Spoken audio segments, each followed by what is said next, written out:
Olá, meus prezados alunos de administração, interpretação e produção de textos.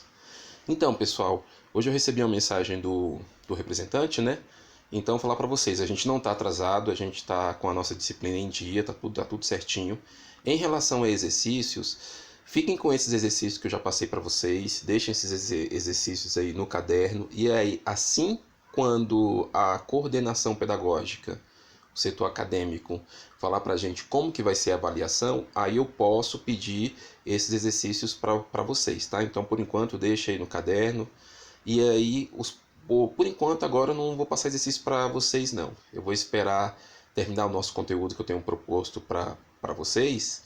E aí, quando a gente for trabalhar diretamente com interpretação, porque a gente vai interpretar alguns poemas, umas crônicas, umas músicas, aí eu combinei o que eu falei com o representante hoje. Eu falei assim: eu vou enviar para vocês uma semana antes, eu vou enviar a música para vocês, talvez na quarta ou quinta-feira eu envio ali a música, ou o poema, ou a crônica, e vou pedir para vocês lerem e fazerem um comentário no caderno de vocês, o que vocês acharam, o que vocês entenderam, o que você achou de interessante, e aí você vai deixando aquilo ali guardado. Aí quando for na aula da terça-feira, aí eu vou interpretar aquele poema, aquele texto ali que eu passei para vocês. Aí eu vou gravar uma aula interpretando e aí a gente pode ir discutindo. E aí a nossa interação continua pelo WhatsApp. Todas as vezes que vocês tiverem dúvidas assistindo a minha aula, pode mandar a pergunta pelo WhatsApp, que aí eu respondo. Se eu estiver online, eu respondo na hora, tá bom? Então hoje nós vamos falar um pouquinho sobre o entendimento e o processo mental. Como que isso funciona, né? Que essa questão do processo mental, essa construção do aprendizado, como é que funciona isso? O Piaget, ele vai falar assim, que o nosso aprendizado ele só acontece por meio da interação com o ambiente. Então, quando eu interajo com algum objeto, quando eu tenho acesso a alguma coisa, isso logo eu aprendo.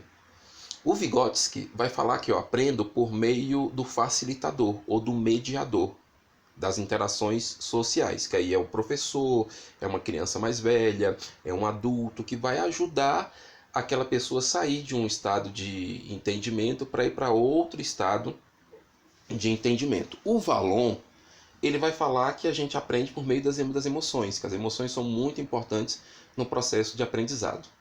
A neurociência, e eu lembro que da Susana Herculano, ela vai falar que a gente só aprende por meio da experiência. Quanto mais eu me permito fazer coisas diferentes, mais eu aprendo.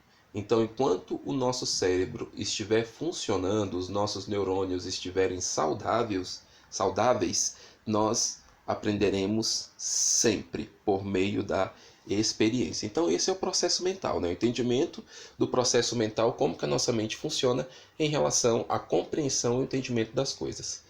E aí o que é compreensão? A compreensão ela depende da capacidade de codificar e decodificar mensagens. Como é que funciona isso? O processo de codificação e decodificação ele é muito estudado na alfabetização, principalmente na alfabetização. Tem a alfabetização e letramento, mas principalmente na alfabetização, que é quando a criança começa a fazer os primeiros traços, que a gente chama de garatujas, que são aqueles desenhos sem formas, aqueles rabiscos. Aquilo ali é quando a criança está começando a se expressar por meio de símbolos. Essas garatujas vão dar formas a alguns desenhos, depois vai virar letra, depois vai virar número, virar sílabas, vai virar frases. Esse é o processo de codificação. Quando você pega um símbolo, ou uma letra, ou um número, ou uma imagem, e você codifica, ou seja, você transforma aquela sua imagem mental, aquele seu pensamento, em uma espécie de símbolo com a ideia de se comunicar com o outro. E aí a gente lembra lá da época das cavernas, da arte rupestre. Sabe aquelas imagens nas cavernas, aqueles desenhos das cavernas, chama de desenhos pictóricos, né, que fica ali nas cavernas? Aquilo ali era uma expressão de codificação. Eles queriam se comunicar de alguma forma e foi a forma que eles encontraram de codificar os pensamentos, o dia a dia deles, aquilo que eles estavam vivendo, foi codificando ali. E a decodificação? A decodificação é quando o receptor Ele entra em contato com esses objetos, entra em contato com essa comunicação e ele decodifica, ou seja, ele compreende, ele entende o que foi escrito, ele entende o que foi passado. Então isso vai depender de indivíduo para indivíduo. Por exemplo, nós temos às vezes dificuldades de ler, por exemplo, Michel Foucault. Michel Foucault foi um grande filósofo. Alguns livros dele são muito difíceis de compreensão, porque ele usa uma linguagem que não é uma linguagem que a gente usa no dia a dia. Às vezes é uma linguagem muito rebuscada. Então ele teve a capacidade de codificar aquele conhecimento dele, mas eu às vezes não tenho capacidade de decodificar aquilo. E aí eu preciso, no caso de um dicionário. Outra língua, por exemplo. Aquela língua, o povo daquela região, eles conseguiram codificar a língua deles por meio da escrita, mas se eu não aprender, se eu não me dedicar, se eu não descobrir como decodifica, logo não há compreensão. Então a compreensão vai depender desse processo de codificação e decodificação de mensagens. E aí, codificação e decodificação é de acordo com a história de aprendizagem de cada indivíduo. Então, numa sala de aula, por exemplo, a gente tem vários níveis, né?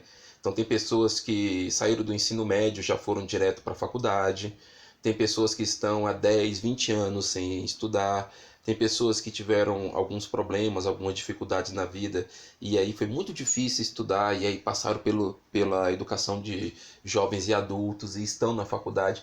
Então a gente percebe que existe aí uma história de vida. Então tem pessoas que viveram, por exemplo, são filhos de professores, então o filho de professor ele tende a ler mais, ele tende a ter um pouco mais de conhecimento da questão de algumas ciências, dependendo do tipo, né, de professor, e assim por diante. Então, cada pessoa vai ter a sua história de vida. Então, essa história de codificar e decodificar, ou melhor, a maneira de codificar e decodificar, vai depender do histórico de aprendizagem de cada um. E eu lembrei de algo aqui que é interessante a gente falar. Às vezes, chegam alguns alunos para mim e falam assim: professor, eu acho que eu tenho um problema de memória. Professor, eu acho que eu tenho algum problema de aprendizagem, alguma dificuldade de aprendizagem, eu preciso me tratar, porque eu não consigo compreender determinadas coisas. Aí eu falo assim: calma, gente, calma, porque isso às vezes não tem nada relacionado, nem um transtorno mental, nem uma dificuldade emocional, nem nada disso, nem dificuldade de aprendizagem. A questão é porque às vezes a formação foi inadequada. Ou seja, aquele professor não deu o conteúdo que deveria dar. Ou aquela pessoa pulou etapas e aí ficou um espaço que a gente chama de lacuna ou que a gente chama de gap, né? Ficou um espaço ali. Por isso que tem algumas pessoas que têm dificuldade, por exemplo, com algumas contas de matemática. Ou tem dificuldade com a questão de subjetivo, adjetivo, frase, pronome. Por quê? Porque quando foi a época dessa pessoa estudar, às vezes ela não gostava, às vezes o professor não motivava e às vezes passou, simplesmente passou por ali e ficou faltando esse conhecimento. Aí quando a gente chega no nível superior, a gente tem que correr atrás de alguns gaps. E isso aconteceu com todo mundo, gente. Aconteceu com vocês, aconteceu comigo, aconteceu com todo mundo. Quem passou por alguns processos de aprendizagem ficou um pouco de lacuna. E de certa forma é até bom, porque aí a gente sabe que a gente não aprendeu e a gente vai atrás e aprende coisa nova, é motivado para aprender coisa nova. E então vai depender muito da história de vida de cada um e a gente tem que estar pronto para identificar o que está faltando para correr atrás disso, sem nenhum desespero. Agora, claro, quem tem algum problema diagnosticado, aí sim vai procurar tratamento e tudo mais, mas na maioria das vezes não tem problema nenhum, foi só uma questão que pulou etapa e ficou faltando um pouquinho de conhecimento naquela área ali. E como é que a gente codifica? A gente codifica por meio da fala, da escrita, de imagens, de sons, da linguagem não verbal, do toque e dos cheiros. Então tudo isso daqui serve para poder codificar aquilo que eu quero transmitir para o meu receptor. Por exemplo, toque. Eu posso querer falar com alguém, mas eu não estou querendo falar. Aí às vezes eu cutuco, né? Eu dou um toquezinho assim, hey, hey. Ou seja, chamando. E a pessoa entende para que foi aquele toque. Para que serve aquele toque. é um tipo de comunicação. Alguns cheiros também demonstram um tipo de codificação. Por exemplo, se você está no lugar e você sente um cheiro de gás. Opa, tem um cheiro aqui. Esse cheiro está me remetindo gás vazando. Gás vazando é perigoso. Então você já vai em torno daquilo, vai procurar aquilo. E outros tipos de cheiros também que você vai ter. Por exemplo, uma comida. Você vai pegar uma comida, aí você sente um cheiro assim diferente. Pô, será que está azedo? Então esse cheiro é uma espécie de código que vai fazer você entender alguma coisa. Agora, como é que a gente aprendeu isso? A gente aprendeu no nosso dia a dia. Então, tudo isso daqui serve para codificar aquilo que eu quero transmitir para o meu receptor. Decodificamos e interpretamos por meio dos sentidos. Aí a visão, o paladar, o tato, a audição e o olfato. Isso tem que ser muito trabalhado, principalmente na educação infantil, no ensino fundamental. Inclusive tem algumas escolas que elas fazem alguns trabalhos que eles chamam sensoriais, é o trabalho sensorial.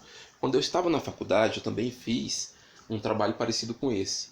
Nós fizemos um trabalho de marketing sensorial, onde nós colocávamos uma pessoa em uma cadeira e aí ela ouvia um som, sentia um cheiro, comia um chocolate com várias porcentagens de cacau e aí recebia uma massagem para estimular essa questão sensorial, que é o que acontece em algumas lojas.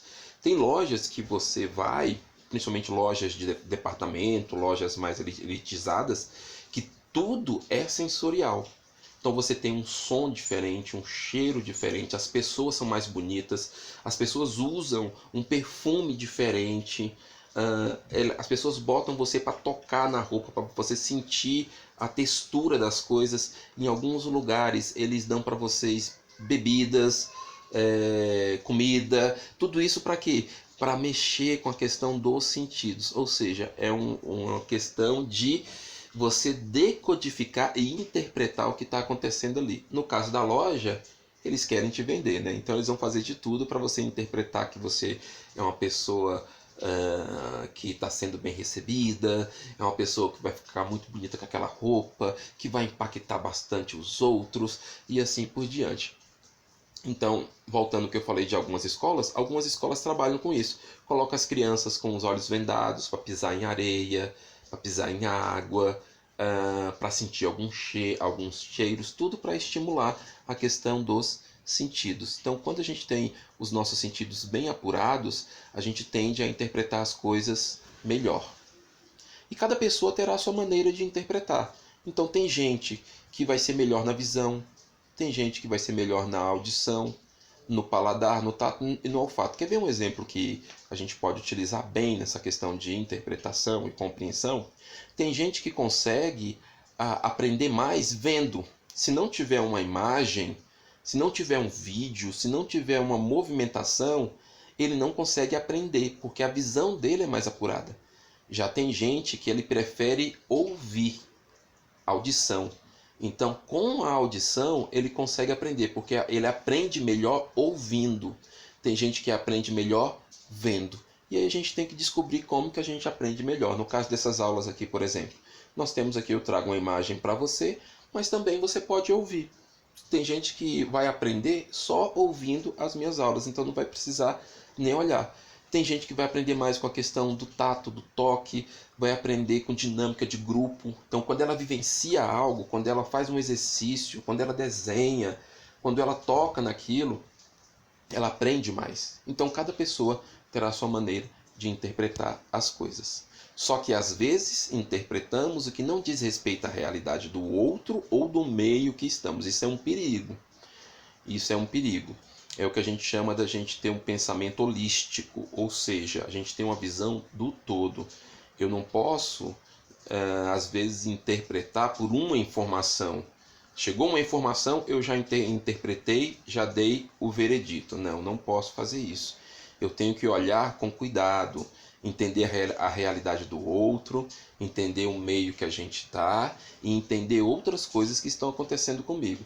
Tem muitas pessoas que às vezes batem o pé e falam alguma coisa, é isso que está acontecendo, é dessa forma, por causa da interpretação. E isso é muito ruim para o aprendizado, porque às vezes quando a gente absorve determinadas ideias ou determinadas coisas, a gente só tem aquela visão e a gente não está aberto para ouvir o outro lado. E às vezes o outro lado também não quer conversar muito. Então a gente tem que tomar muito cuidado com isso, que nós temos sim a tendência de ter interpretações engessadas que às vezes não condizem nem com a realidade e nem com o meio que a gente vive. Por quê? Porque nós temos um comportamento mental de criar histórias de acordo com os nossos desejos, traumas, dores ou medos. E aí a gente entra mais na questão comportamental da psicologia. Tem um processo que a gente chama que é mecanismos de defesa. Dentro dos mecanismos de defesa, às vezes eu tenho alguns comportamentos que são comportamentos para defender o meu ser, defender o meu ego, defender o meu status. E dentro disso eu começo a interpretar coisas que não são a realidade.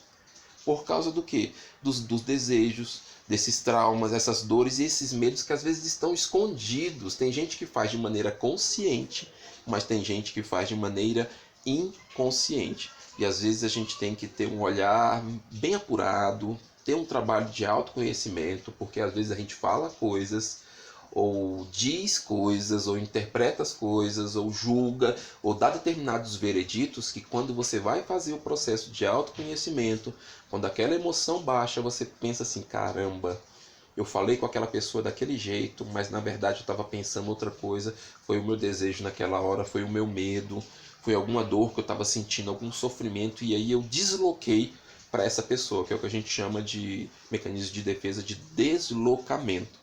Então a gente tem que tomar muito cuidado com essa questão de interpretação, porque às vezes a gente tem a tendência, né, de interpretar por meio dessas coisas aqui. Qual a principal diferença entre compreensão e interpretação? Compreensão, você compreende exatamente o que está escrito. Está escrito ali: a água está gelada, porque estava na geladeira. Qual é a compreensão? Simples, é o que está escrito. A água está gelada porque estava na geladeira. Agora a questão, quando vem a interpretação, é o que você interpreta com isso. Interpretação é muito pessoal.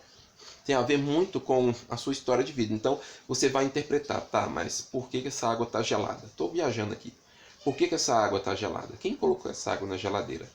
Será que essa água realmente está gelada? Não, ela não está gelada. Ela está fria, porque gelada é aquela que está quase congelando. E aí vai ter as nossas interpretações. Então, para ficar um pouco mais claro, compreensão é exatamente aquilo que está escrito, e interpretação é aquilo que eu entendo com o que está escrito. É aquilo que eu tenho de memória, aquelas associações que eu faço. Tem alguns textos que só cabe compreensão. Está escrito, é aquilo mesmo que está escrito e ponto final. Tem outros textos que eles dão vazão para a interpretação. É o que acontece muito na rede social. Então, na rede social, nessas divulgações, no jornalismo, tem muita coisa voltada muito mais para a interpretação do que compreensão propriamente dita, pessoal. E aí, a beleza do conhecimento é poder dizer, fez sentido na minha vida. Então, quando eu conheço alguma coisa e isso faz sentido na minha vida, nós temos o que nós chamamos de aprendizagem significativa. Se fez sentido na minha vida, foi bom e vai servir tanto para mim como para o outro. Pessoal, tendo dúvidas, a nossa aula de hoje é só essa mesmo. Tendo dúvidas, mandem pelo WhatsApp. Pode mandar que eu respondo todos vocês. Grande abraço, fiquem com Deus.